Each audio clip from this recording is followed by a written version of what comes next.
rushing, and the river is here. The river of God sets our feet a-dancing. The river of God fills our hearts with cheer. The river of God fills our mouths with laughter, and we rejoice, for the river is here.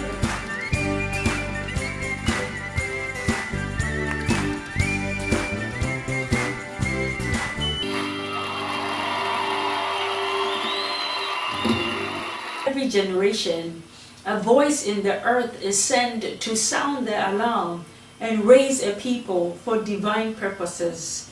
Today, your life will change, and God will strengthen you through His Word. Dr. Saki teaches and preaches under a strong apostolic and prophetic anointing. Let's listen now.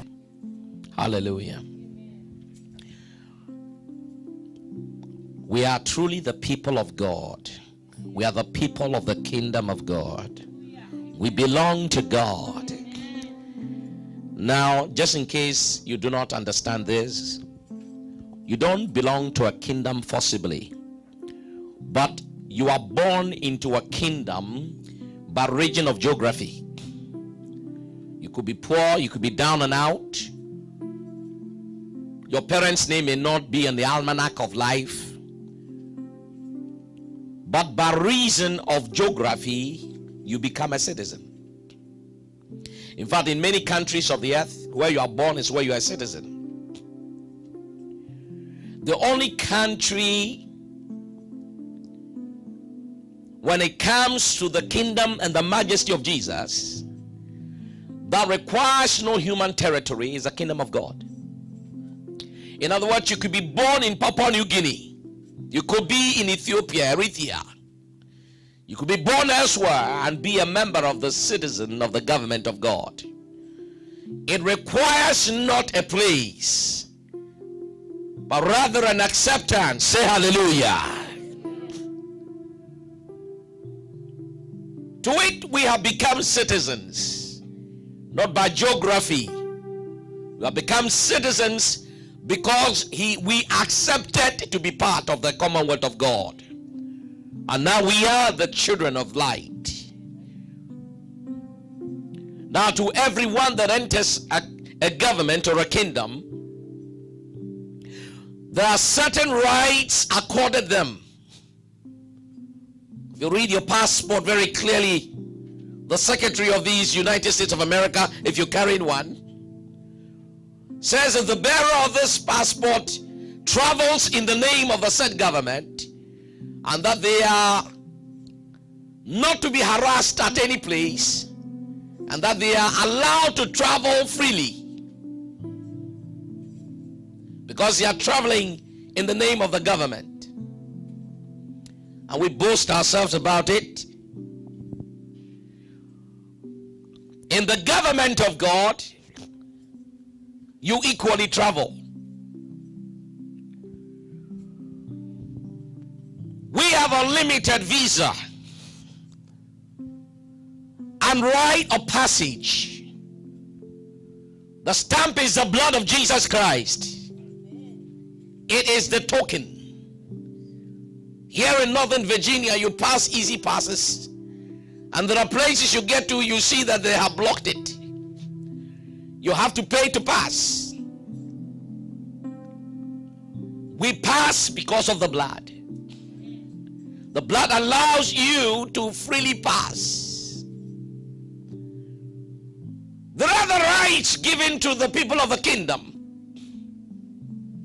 The right to power, the right to prosper, the right to be protected.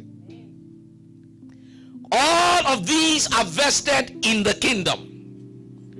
They belong to you. Even though you look somber and unhappy today, I say they belong to you.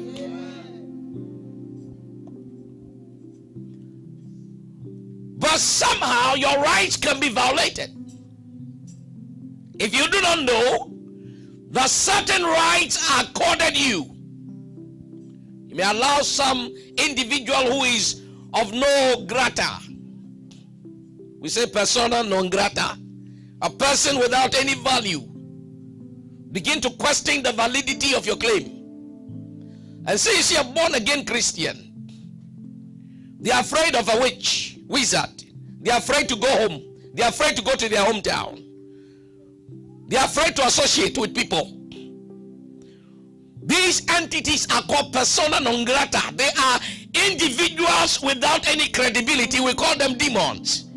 My master, the carpenter of Nazareth, he whipped them in his death. In his resurrection, he gave power unto me to also dominate over them. Shout hallelujah. That's the reason you as a child of God need to sit up. Because there is no power in heaven, no power on earth, no power under the sea. Hear me loud and clear.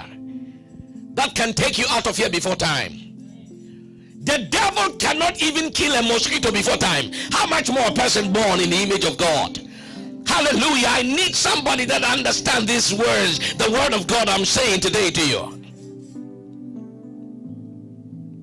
So understand today that we're about to take this journey as a people of God.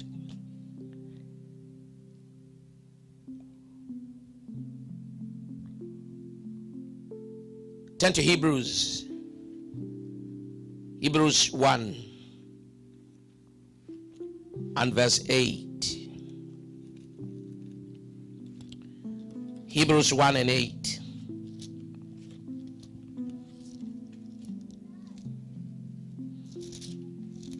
Glory, glory, glory, glory, glory. You seem rather quiet today, so I'll preach until I raise some of you up. Softly, baby, softly. But as to the Son, he says to him, your throne, O God, is forever and ever, to the ages of the ages. And the scepter of your kingdom is a scepter of absolute righteousness, of justice and straightforwardness. Say hallelujah. Now turn to Psalm 45. Psalm 45. I read again from the Amplified and verse 6. Psalm 45 and 6.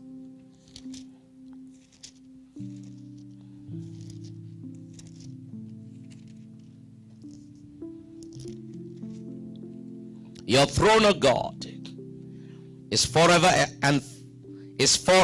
and ever. The scepter of righteousness is a scepter of your kingdom. Now a scepter in the Hebrew is called the shebet. It is a staff or rod, the symbol of authority. It is vested in the government and the kingdom of God. Jesus has all authority and all power. Hallelujah. And the authority and power has been given now to the church of the Lamb. Hallelujah. Those he had called, he has also equipped, because they are people of the kingdom. Back in the days, they preached and talked about a kingdom that would come. The prophets kept predicting that a government is coming and it will be forever and ever, and people could not understand it. How could a government be forever? Isaiah even says his name shall be called the Wonderful Counselor, the Mighty God, the Everlasting Father, the Prince of Peace. And then he says of his government and peace there shall be no end. What kind of a government is this that does not end? For we know that all other human governments have a certain duration of time they run. The great Roman Empire is no more here. Kingdoms rise and kingdoms fall. And yet the Bible says that the scepter, the symbol of authority in the kingdom of our God, shall never fail. The Bible says from forever and ever it shall be. And so when Jesus comes in the early pages of Matthew, we find out that he is the embodiment of the government of God. He comes as a kingdom. He later points to them, the kingdom is not here, the kingdom is not there, but the kingdom is inside of you. That is, if you have received the kingdom into you.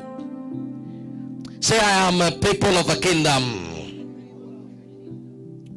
So the kingdom is inside you, and the rights and the privileges accorded citizens of the kingdom are also vested inside you.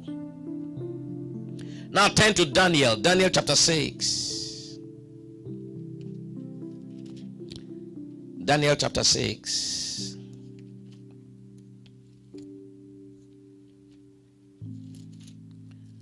Glory to Jesus.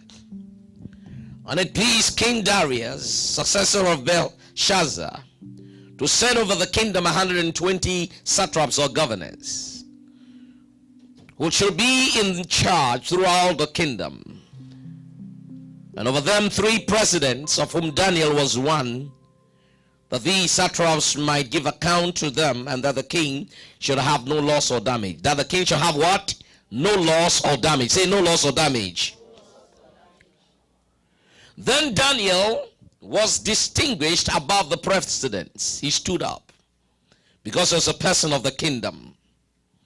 And the satraps, because an excellent spirit was in him. An excellent spirit was in Daniel.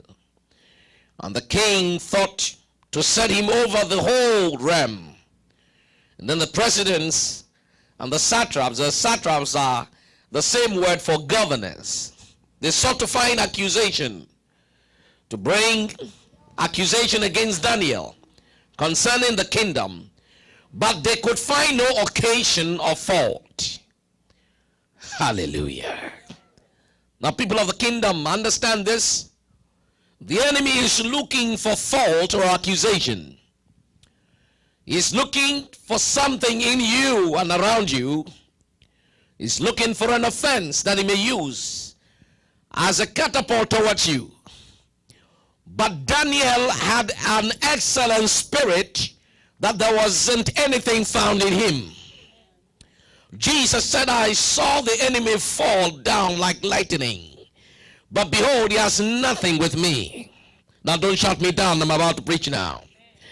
When Satan has got something in your tent, it is very easy for him to encroach in your territory. But when the powers that be engage and find out that you have nothing whatsoever in your pocket, under your bed, in your mind, anywhere that belongs to him, because you are a person of the kingdom of God, the powers that be lose the authority and they lose their power over you. The Bible says that they sought to bring an accusation against Daniel, but there was nothing in found in him. Hallelujah. Then the presidents and the satraps sought for an occasion, verse 4 again, to bring accusation. The enemy of your soul is looking for a room, looking for a platform to set a stage and raise an accusation. But become very wise and become spiritually acute. Praise God, and astute. And become a person who understands that this battle is not fought by might nor by power, but this fought and won by the Spirit of the Sovereign Lord. Hallelujah, somebody. I have come to let you understand that though the billows and the powers of darkness may roar and rise against you, in the Lord your God you will be confident, and you will not go under, but you will stand up by the power of God. Somebody need to hear this morning, because Satan is trying to set you up with accusations. He's trying to come in all forms, in all shapes, through all sorts of people. But stand in the name of your God and stand unblemished. Stand without any sense of offense in your heart, because God will fight your battle. The Bible says that no weapon formed against you shall prosper, and every tongue raised against you in judgment, it says it will fall. Praise the Lord. It says 1,000 will fall at your side and 10,000 at your right hand. Shout hallelujah. It says it will not come nigh thee, nor your dwelling. Praise the the Lord. The Lord your God will be a shade upon your right hand. The arrows that fly by day and by noonday, they will have no authority over you, because there is no offense in your heart. Shout hallelujah. Child of God, you begin to understand you're a person of the kingdom. We are a people of God. We do not do as the world does. We do not behave as the world behaves. We do not walk as the world walks. We do not respond as the world responds. Some time ago, I told the devil and his mother-in-law, go to hell, because I understand that I cannot dilly-dally and play games with the enemy. So if the enemy throws something at me, I better understand that I have an elder brother who can respond much better and much more powerful to the enemy. I don't have time to wait. I don't have time to waste. I said I don't have time to waste. But I stand back and talk to the devil. Some deliverance minister told me that you need to ask how many demons are in a person. Well, I understood many years ago that the devil was a liar and that the truth was not in him, and the devil never spoke a truth. And so trying to find out what is in an enemy is actually a waste of time. I just simply say, all of you inside this person, come out of them by the name of Jesus Christ, and they must obey the cry and the power of Jesus' name. But child of God, there must be no offense in you. The enemy must not find offense in you. They sought for an offense. They sought for something to use against Daniel, but they couldn't find any. Look at verse 5. Then said these men, we shall not find any occasion to bring accusation against Daniel, except we find it against him concerning the law of his God. They saw that if we try it in everything human, in the human realm, we are quite incapable of saying that he lies, of finding any fault with him. Stay with me, praise God. But there is one thing we can find fault with him about. And that one thing is that he loves God too much. He obeys the law of God. And if we can use this against him, we will succeed. Now Daniel is a person of the kingdom. He understands kingdom realities and kingdom truths. And the Bible says, and these presidents and satraps came tumultuously together to the king and said to him, King Darius, live forever. It's interesting when people want to crucify you, how they say nice things even to their enemies. Before Jesus was crucified, Herod and Pilate were not on talking terms. But just for crucifying Jesus, they became friends. Darius, live forever. And all the presidents of the kingdom and the deputies and the satraps and counselors of the governors have consulted and agreed that the king should establish a royal statute and make a firm decree that whoever asks a petition of any god, small letter God, they said, or man, for 30 days, they know they will get him, except to you, O king, shall be cast in the den of lions. And our king established a decree and signed the writing that it may not be changed according to the law of the Medes and the Persians, that it cannot be altered. The law of the Medes and the Persians was an irrevocable law, and that when a law is passed, even to the hurt of the king, it cannot be reversed. So now use your signet and imprint it here that you have said so. So the king Darius signed the writing and the decree. Let me stand under God's anointing to say, any decree that is signed and passed against your life that is not of God is already aborted by the powerful force of the name of Jesus Christ.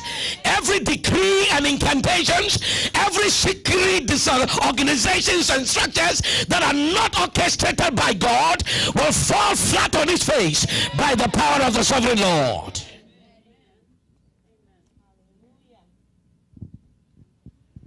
Now Daniel, when he knew that the writing was signed, went into his house, and his windows being opened to the chamber toward Jerusalem, he got down upon his knees 3 times a day, not even 1 time, and prayed and gave thanks before God, as he had done previously. Then these men came, throning by agreement, and found Daniel praying and making supplication before his God, because he was a person of a kingdom.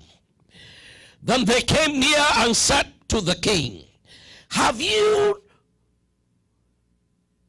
not made a decree and signed an edict that any man who shall make a petition to any god or man 30 days, except of you, O king, shall be cast into the den of lions? The king answered and said, the thing is true according to the law of the Medes and Persians, which cannot be changed or repealed. Then they said to the king, that Daniel, who is one of the exiles from Jerusalem and from Judah, does not regard or pay attention to you, O king, and to the decree that you have signed, but makes his petition 3 times a day. Then the king, when he heard these words, was much distressed over what he had done, and set his mind on Daniel to deliver him. And he labored until the sun went down to rescue him. Ladies and gentlemen, I want you to understand that Daniel understood that even though he'd been carried from captivity, he'd been carried into captivity, yet he belonged to a superior king. And he belonged to a superior kingdom. Sometimes when we travel outside the place of birth, we seem to fizzle out and lose our way in other countries. But Daniel made it a practice, and the people knew concerning him that 3 times a day he served his God. I know you have 3 square meals a day, breakfast, lunch, and supper. Daniel made it a religious duty that 3 times a day he will pray to his God. Even people that did not believe in God paid attention to the fact that Daniel was a praying man. There was something about Daniel, something rather strange about him, that he seems to mutter and speak words, facing always the east, talking to some unknown person. And that if we will erect and make a decree, he will fall into it. They made sure that this decree will be signed into law. And now it is into law. But here are people of a natural kingdom contending with a man of a superior kingdom. Here are people of natural kingdom trying to usurp authority in the superior kingdom. You cannot bring a charge against your superior. Neither can you outsmart your superior. But they thought of themselves, there are 120 of them. What is Daniel in comparison to 120 governors who have come together to make him meet for the lion's den?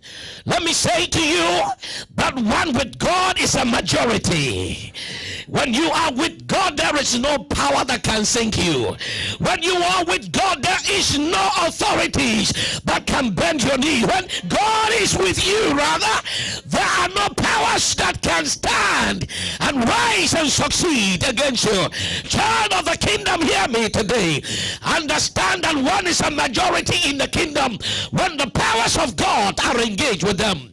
I remember many years ago, I was also a minority.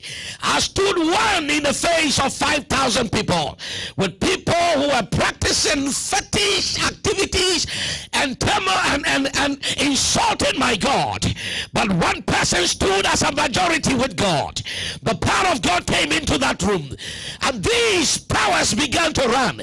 Now they were a majority, I was in the minority. But one person that stands with God is a majority. Hallelujah. Somebody, I want you to understand that when God is standing with you, it doesn't matter how many things are against you. You are going to come to the top, to the glory of God, because you are a person of the kingdom. Sometimes as a person of the kingdom, you begin to count 1, 2, 4, 20, 30, 120. 120 people standing against me. I am no match. But because you belong to the kingdom, he will give his angels charge over you. You will not stumble in the path that you travel. Praise God forevermore. And even if the enemy sets up a trap before you, the Lord your God will make you dance around it like the hinds feet. Praise be to my God. Understand, I see the breaker's anointing coming upon this house. There is no power that is going to keep you in the dungeons. They tried the Josephs, it did not work. They tried the Daniels, it did not work. They tried the Davids, it will not work. Let me put my name JS in the middle of it. It will not also work for me, because I belong to a superior kingdom. The natural forces of this life have no authority over the blood-bought child of God of a superior kingdom. Shall I hear you? Listen to the word of God today. The power of God in the believer makes it impossible to be overcome by demons and devils. Because the power of the new creation cannot be overcome. It can be disturbed, but it cannot be overcome. Jesus was in the boat, the Lord of glory, and Satan charged wind against him. The attack was on Jesus, that they will swallow him up in the floods. The water will get into his boat. But he shows us an example of what to do when we find ourselves with billows pounding upon our boat in life. Sleep, because you are going to get to the other end. Why? Because there is a greater assignment for you. There is a demoniac in the region of the Gadarenes that must be reached. There is also a neighbor, a friend. There is also some relative that need to be reached. That's the reason you are not living here early. Praise God. You're going to live a full age to the glory of God. Shout hallelujah. Daniel knew his God, and thus he prayed. Verse 16 says, then the king commanded, and Daniel was brought and cast in the den of lions. The king said to Daniel, may your God, may your God, not our God, may your God whom you serve continually deliver you. And a stone was brought and laid upon the mouth of the den, and the king sealed it with his own signet, and with the signet of his lords, that there might not be any changes made to that purpose concerning Daniel. Then the king went to his palace and passed the night fasting. This is the first time you hear Nigerian English in the Amplified Bible. He passed the night. Praise God. Neither were instruments of music played or dancing that night. If you have not accepted him, simply pray, Lord Jesus, I receive you into my life. Change me for good. And God, fill me with your Holy Spirit. If you prayed this prayer, write to us at Fresh Fire Worldwide Ministries, P.O. Box 3578, Merrifield, Virginia 22116. We look forward to hearing from you.